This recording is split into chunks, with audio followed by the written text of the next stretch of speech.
अस्सलाम वालेकुम दोस्तों। एक नई और सच्ची कहानी जो कि हमारे माशरे के घिनौने किरदार की अक्कासी करती है। उम्मीद है आपको ये कहानी ज़रूर पसंद आएगी।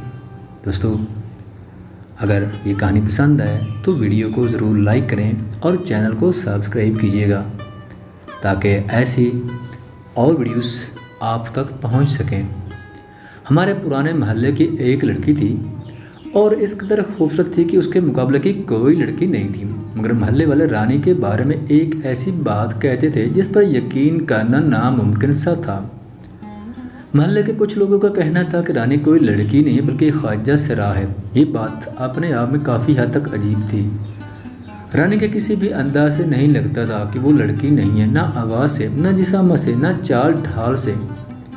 फिर क्यों मोहल्ले के कुछ लोग उसके बारे में ऐसी बातें करते थे। जहाँ रानी को आधे मोहल्ले वाले ख्वाजा सरा मानते थे, वहीं आधे लोग ये भी कहते थे शरीफ और सादा सी लड़की है, बस ज़रा सा रंग रूप बाकी लड़कियों से खूबसूरत है, इसलिए कुछ लोग उसे ख्वाजा सरा समझते हैं। मुझे ये बात हजम नहीं हुई। अगर किसी का रंग रूप खूबसूरत है तो उसका ये मतलब नहीं होता कि वो ख्वाजा सरा है। मुझे ना तो कभी रानी से हमदर्दी थी, ना ही मोहल्ले वालों की बातों में कोई दिलचस्पी थी। मगर दिल में एक तजस्सुस, एक सस्पेंस पैदा हो गया कि ये चक्कर क्या है। मैंने रानी के घर के बहुत सारे लोगों से पता कराने की कोशिश की। सबका यही जवाब था कि वो लड़की है। मगर मोहल्ले वाले किस बिना पर ये बात कर रहे थे, और इस बात के जवाब में अक्सर वो ये कहते थे, अब घर वाले तो अपनी औलाद के ऐब छुपाएंगे ना। सच तो यह है, रानी एक ख्वाजा सरा पैदा हुई थी। जिस दाई ने डिलीवरी की थी उसने खुद ही ये बात बताई थी। अब अपनी इज्जत बचाने के लिए उसके घर वाले झूठ बोल रहे हैं। मेरा तजस्सुस खत्म होने की बजाय मज़ीद बढ़ गया। ये गुत्थी उलझती चली जा रही थी। आखिर हकीकत क्या थी। मैं मोहल्ले के एक बुजुर्ग के पास गया और उसे दाई और रानी के हवाले से छेड़ा। जवाबन उसने कहा, बेटा हम तो 40 सालों से इसी मोहल्ले में रह रहे हैं। रानी की पैदाइश भी हमारी आंखों के सामने हुई थी। हमने कभी ऐसी कोई बात नहीं सुनी इस ज़माने में, लेकिन पिछले चंद सालों से ये बात पूरे मोहल्ले में मशहूर हो गई। अब सच झूठ तो खुदा ही बेहतर जाने। सच जो भी था, लेकिन रानी इस कदर बदनाम हो चुकी थी कि उसका घर से निकलना भी बंद कर दिया गया। अब वो कभी कभी अपने छोटे भाई के साथ यहाँ वहाँ जाती नजर आती थी। मुझे अब उस पर थोड़ा तरस आने लगा था। मोहल्ले वालों से खुदा पूछे उन्होंने किस तरह एक शरीफ लड़की को बदनाम कर दिया था। उन्हीं बातों की वजह से तो कोई रानी से शादी के लिए तैयार नहीं था। ये बातें हमारे मोहल्ले में तो क्या आसपास के 5-5 मोहल्लों तक फैल चुकी थी। तभी रानी के लिए कोई रिश्ता नहीं आता था। हालांकि वो सबसे ज़्यादा खूबसूरत लड़की थी। एक बार तो उसकी तयशुदा मंगनी भी टूट गई। उसकी मंगनी उसके कज़न से तयशुदा थी, मगर मोहल्ले में फैलती अजीबो गरीब बातों की वजह से और बदनामी के डर से उसके कज़न ने रिश्ते से इनकार कर दिया। और एक बार तो उस बेचारी को शादी वाली रात ही लड़के वाले छोड़कर चले गए थे। युवा कुछ यूँ कि लड़के वाले दूसरे मोहल्ले के थे और लड़के ने गले में आते जाते रानी को पसंद कर ली थी। बात शादी तक पहुंच गई और शादी हो भी जाती अगर लड़के वालों ने निकाह से 2 घंटे पहले रानी के बारे में अफवाहें ना सुन ली होती कि रानी एक ख्वाजा सरा है। रानी के घर वाले हर वक्त परेशानी में डूबे रहते हैं। एक दिन मैं मोहल्ले के पुराने घर के सामने सीढ़ियों पर बैठा था। दूर से रानी अपने भाई के साथ आती हुई नजर आई। मेरे दिल की बेचैनी बढ़ गई। मैंने सोचा था किसी से पूछने की बजाय डायरेक्ट ये बात रानी से ही पूछ लेता हूँ। जब वो मेरे पास से गुजरी तो मैंने कहा, अस्सलाम वालेकुम। उसने बड़ी शराफत से मेरे सलाम का जवाब दिया। काफ़ी कोशिश के बाद भी मैं उससे ये बात नहीं पूछ सका और वो वहाँ से चली गई।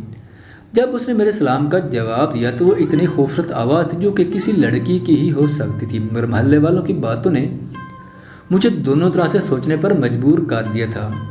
कल शाम के वक्त मैंने अपने दोस्त जहर से रानी का जिक्र किया तो उसने मुझे चैलेंज करते हुए कहा, अगर रानी लड़की हुई तो मैं तुम्हें 1 लाख इनाम दूंगा। अब खुदा जाने सच क्या था। मैं हर वक्त रानी के बारे में सोचने लगा था, सुबह से शाम तक। वो इतनी खूबसूरत थी कि कोई उसे अगर एक बार देख लेता तो देखता ही रह जाता। लेकिन मोहल्ले वालों की बातों ने भी दिल में एक अजीब कराहत पैदा कर दी थी। मैं रोजाना रानी के रास्ते में खड़ा हो जाता और उसे देखने लगता। वो भी कभी कभी आंख उठाकर मुझे देख लेती, लेकिन ज़्यादातर निगाहें नीची करके चली जाती।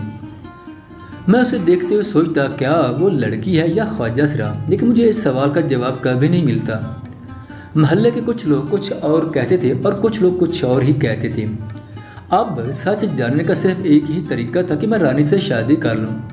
मैंने ये फैसला कर तो लिया, लेकिन मुझे ये डर भी था अगर रानी शादी के बाद ख्वाजा सिरा निकली तो क्या होगा।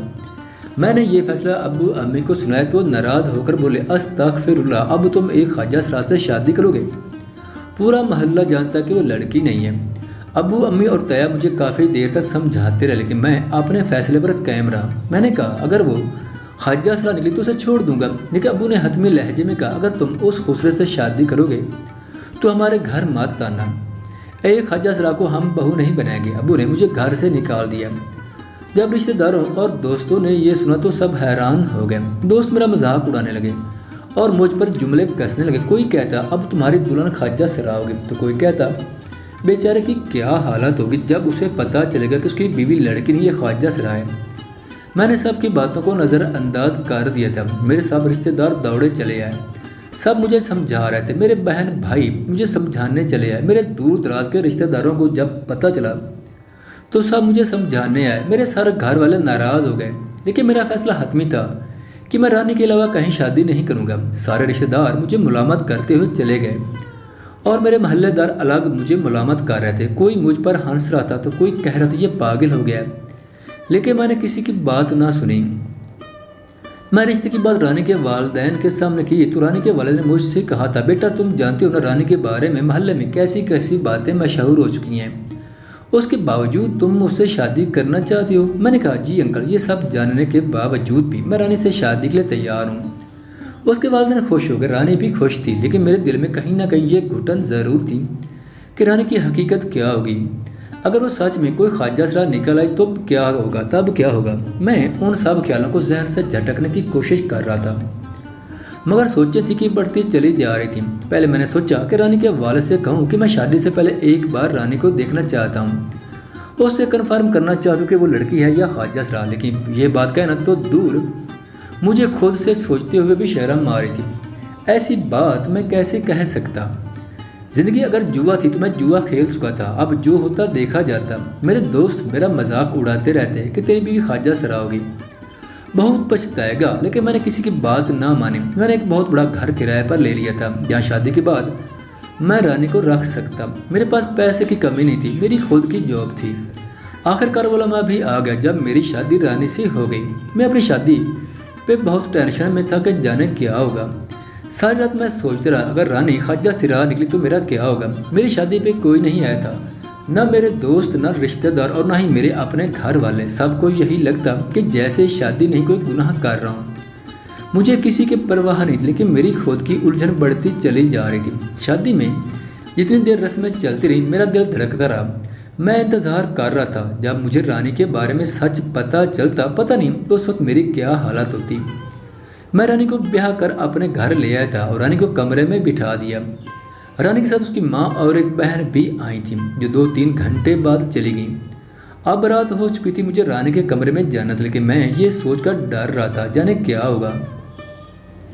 मैं कमरे में चला गया, लेकिन मैं जैसे कमरे में दाखिल हुआ मैंने एक अजीब चीज़ देखी। मैंने एक अजीब चीज़ देखी। वो दुल्हन के लिबास में नमाज पढ़ रही थी। मुझे ये चीज़ अच्छी तो लगी, लेकिन अजीब भी। नमाज अदा करके वो घूंघट लेकर बेड पर बैठ गई। मेरी धड़कन तेज थी कि जाने क्या होगा।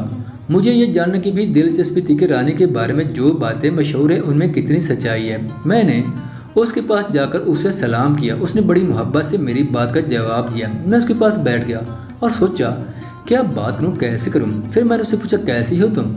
उसने मुस्कुराते हुए कहा मैं ठीक हूँ, आप कैसे हैं। मैंने धड़कते दिल के साथ जवाब दिया अल्लाह का शुक्र है। फिर मैंने उसका घूंघट उठाया, वो बेहद खूबसूरत लग रही थी। फिर मैंने उसका हाथ पकड़कर उसमें सोने की अंगूठी पहना दी। उसने मेरा शुक्रिया अदा किया।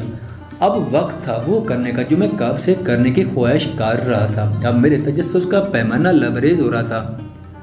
और फिर जब मुझे रानी की सच्चाई पता चली उस वक्त मेरा दिल चाहा मैं किसी कुएं में छलांग लगा दूं और सारे मोहल्ले वालों को लाइन में खड़ा करके गोली मार दूं, क्योंकि ना वो कोई ख्वाजा सिरा थी और ना ही कोई खुसरा। वो एक आम सीधी सादी लड़की थी जैसे बाकी लड़कियां होती हैं। मेरे सारे वहम गुमान खत्म हो चुके थे। मुझे खुशी थी इस बात की, लेकिन साथ शर्मिंदगी भी थी कि मैं कैसे एक शरीफ और नेक लड़की पर शक करता रहा। अब यह पछतावा और शर्मिंदगी मुझे सारी जिंदगी रहना थी। और मरने वालों को काम दो, कैसे एक मासूम को बदनाम कर दिया और कैसे इस बेचारे का जीना हराम कर दिया। अब मैंने फैसला कर लिया कि रानी को वो खुशियाँ दूंगा जिनके लिए वो तरसती रही थी। अगली सुबह मेरी ज़िंदगी की सबसे हसीन सुबह थी, जब रानी मेरी बीवी थी। मैं रानी से शादी करके बहुत खुश था। अगले दिन मेरे सब दोस्तों और कुछ मोहल्लेदारों ने मुझे घेर लिया और पूछा कैसी रही एक ख्वाजा सरा के साथ सुहाग रात। मैंने इन सबको लानत किया और कहा दिल करता है तुम सबको शूट कर दूं, कैसे एक मासूम लड़की को बदनाम कर दिया। वो सब शर्मिंदा हो गए, लेकिन सबके दिल में कहीं ना कहीं ये बात अभी भी मौजूद थी कि रानी एक ख्वाजा सरा है। लेकिन जब 1 साल बाद मेरा और रानी का बेटा पैदा हुआ तब सबको यकीन आ गया और सब बुरी तरह शर्मिंदा हो गए। अब जब भी वो कभी मुझे देखते नजरें चुरा कर निकल जाते। अब तो मेरे घर वालों को भी पता चल गया और वो भी शर्मिंदा होकर मुझसे मुआफ़ी मांगने लगे और मुझे और रानी को अपने घर ले गए। रानी के साथ मेरी ज़िंदगी बहुत खुशहाल थी। एक रात मैंने बातों बातों में रानी से पूछा, रानी तुम्हारे बारे में ये ख्वाजा सरा वाली बात कैसे मशहूर हो गई। तो रानी ने मुस्कुराते हुए बताया, मैं जिस कॉलेज में पढ़ती थी वहाँ एक कबीर नमी का लोफर लड़का भी था। वो कॉलेज से घर तक मेरा पीछा करता और मुझे बुराई के लिए उकसाता। लेकिन एक दिन मैंने उसे थप्पड़ मारा और बहुत सारे लोगों से उसे पिटवाया। उसके बाद वो तो नजर न आया मुझे, लेकिन उसने मेरे बारे में ये बातें मशहूर कर दी जिससे मैं बदनाम हो गई। मगर इस सब में भी मेरा फ़ायदा हुआ। अगर ये सब बातें मशहूर न होती तो मुझे आप जैसा शोर कभी नहीं मिलता। मैं रानी की बात पर मुस्कुरा दिया। मुझे पूरा यकीन था अगर मैं किसी और से शादी करता तब कभी इतना खुश नहीं होता जितना रानी से शादी करके खुश था।